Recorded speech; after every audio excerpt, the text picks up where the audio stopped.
Salud en directo América de France 24. Me acompaña en el estudio Mar Romero Sala. Mar, bienvenida. Buena mañana de lunes. Nos vamos a China, donde vuelve a estar en debate su política de cero COVID. Así es, Raúl, buenos días. Un tema que hemos debatido aquí ya varias veces y que ahora está volviendo a tomar fuerza. Parece que también estas protestas están despertando esas posibilidades de reabrir después de medidas muy estrictas que han caracterizado a China a lo largo de toda la pandemia. Igualmente, por parte de los oficiales del gobierno chino, siguen defendiendo haber tenido este tipo de medidas hasta ahora. Escuchemos. Quiero destacar que desde que llegó la pandemia, China ha continuado optimizando y mejorando sus políticas de prevención y control según la evolución de la pandemia y ha protegido la vida y la salud de las personas al máximo. Los hechos prueban que las políticas de prevención y control de China han sido científicas y efectivas. En términos de cifras, vemos que al menos China reconoce 5.200 muertes, aunque sabemos que eso es al menos algo debatible por los métodos de conteo que han tenido. Y tienen una de las tasas de muertes diarias también por población de las más bajas del mundo en este momento. Mucho menor, por ejemplo, que en Chile, Brasil o Canadá, por poner ejemplos de nuestro continente. El número de contagios diarios están alrededor entre los 30.000 y 40.000, pero recordemos de nuevo que la población china es inmensa y que sin ir más lejos, Francia está teniendo muchos más casos por día, o Japón, por ejemplo, cuando lo comparas en su población. Así que en ese sentido, al menos en términos de cifras, es cierto que estas medidas han logrado mantener muy bajas las cifras de muertes y de contagios. Mar, pero digamos, ¿qué situación puede enfrentar China si abandona su política de cero COVID?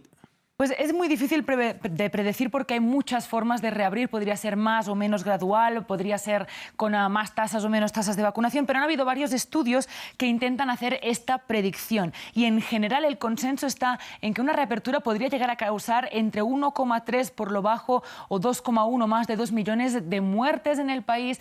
Dadas las condiciones de ahora, si se reabre si se abandonan las cuarentenas, sobre todo, y estas medidas tan estrictas. Es importante decir que estas son predicciones que, por ejemplo, tienen en cuenta como si se reabriera mañana, digamos, ¿no? Y eso no tiene por qué ser así. No quiere decir que ya vayamos a ver pues, esta cantidad de fallecidos, pero de nuevo, importante recordar que eso, la población de China es de 1.400 miles de millones y muchas veces se ha planteado esa política de COVID-0 como si fuera una decisión que ellos tomaron de forma relativamente caprichosa, pero con las condiciones demográficas de China vemos también lo que podría haber sucedido. Cada país es totalmente diferente. Mari, ¿cuál es la situación de vacunación en el país? No, en ese sentido. Claro, ese es el gran dilema que hay ahora mismo alrededor de reabrir o no. ¿Cómo está la tasa de vacunación en el país? Los últimos reportes de las autoridades, por ejemplo, dicen que el 90% de la población mayor de 60 años ya ha recibido una dosis, pero en estos momentos de la pandemia una primera dosis sabemos que ya no sirve de mucho. Entonces vamos a ver unas cifras que además muestran, por ejemplo, la cantidad de población vacunada